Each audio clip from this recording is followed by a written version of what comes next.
So this is where I am so far in the making of the gift Latanka. I've used fabrics that I've dyed naturally with plants that are either local to here or have been grown. And so the color is quite soft. I chose these colors because they remind me of sort of the winter forest, the winter woods. And the colors are soft also because I work with primarily upcycled plant fiber textiles, which means that they don't necessarily take the dye the same way that silk or wool would take. I do mordant them, but I mordant them naturally. I don't use chemicals when I do my dyeing process, so that's why you see lighter colors. In any case, I'm going to finish her off and continue to yabber. So tomorrow I'm going to go to a place I've never actually walked before.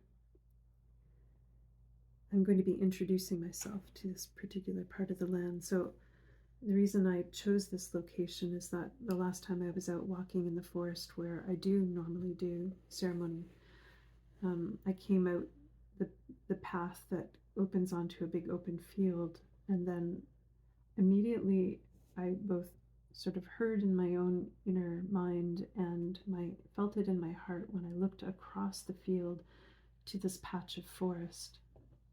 I actually don't know how big the patch is. It's probably quite large. But I looked at it and it was like an immediate knowing that's your next ceremony spot. And I said, I'm having a conversation with the whispers in my mind, but I've never been there before. Shouldn't I actually walk the forest first before I go do ceremony in it? And the answer back was, no, this is actually the perfect reason to do ceremonies, to introduce yourself to the land. So tomorrow, not only will I be bringing the gifts of the Motanka and the Pasanka, and whatever other sort of offerings I make, which is usually some herbs and such, but I'm also going to bring a little bit of bread and salt, because in Slavic tradition, when you're greeting guests, especially very honored guests, you would bring bread and salt. If you were making an offering to the spirits of the land or the spirits of the household, there are various things that you would make as offerings, and one of those offerings can be bread and salt. Salt is a commodity that is, difficult to come by, and bread, of course, is, a representation of life force, life energy, sustenance. It comes from the land itself. It's grown from the land. So again, these are ways of honoring the land. And one of the things I wanted to say is, like, learn the traditions of your ancestors if you can, if you have access to that information. And like, it's taken me years and years and years of learning to be able to do this. I keep putting the string in my lap and then wondering where the string went. Anyway, it's taken me years and years and years to be able to learn these things.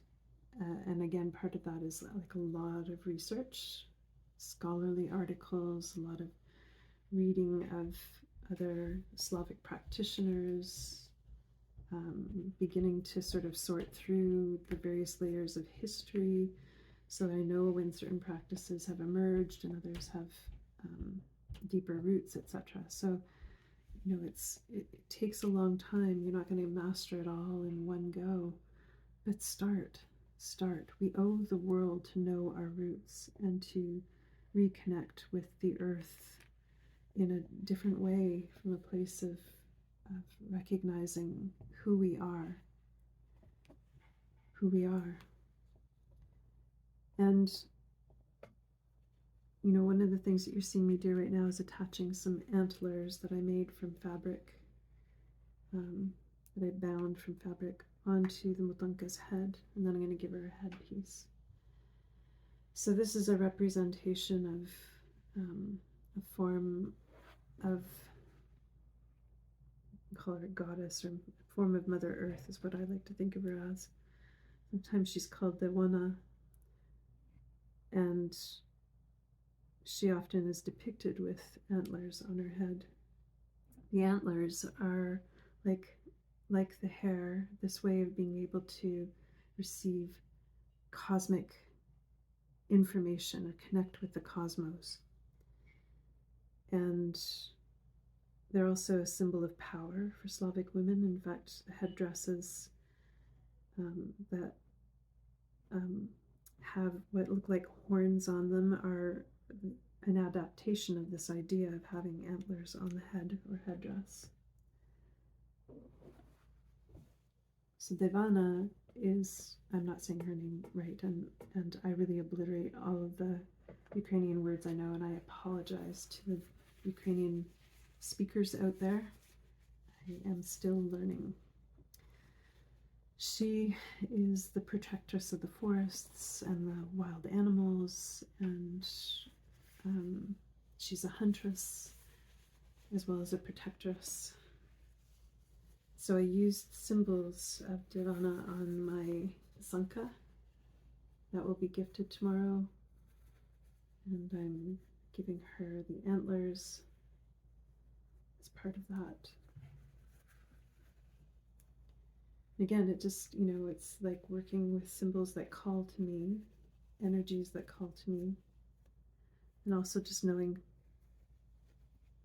a little bit about the history and the folklore. I say a little bit because it's like volumes and volumes and volumes of learning that I have in front of me, and thankfully, I have an interest in learning it, so I don't mind taking the time to study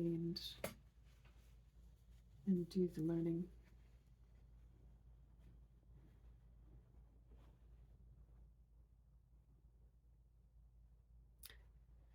So yes, going back to encouraging you to learn something of your own roots, begin to study your folklore, understand some of the earth-based traditions from when your culture was more agriculturally based, was more attuned to the natural cycles. Spend some time asking your family about traditions. A lot of the current cultural practices from those who've been colonized, you can still find the roots of the earlier times in those practices. They're still there, you just have to learn how to uncover them. We've all been unfortunately colonized, and then we become sometimes the colonizers, and so we have to do our work to reconnect with the earth in a good way, and that actually leads you naturally into learning how to honor the peoples of the land wherever you happen to be occupying and living, because not only will you recognize that they are the original keepers of knowledge of that particular land, but you'll also come to a place of recognizing the importance of having good relations, and having roots in your own culture then helps you to be able to have those good relations.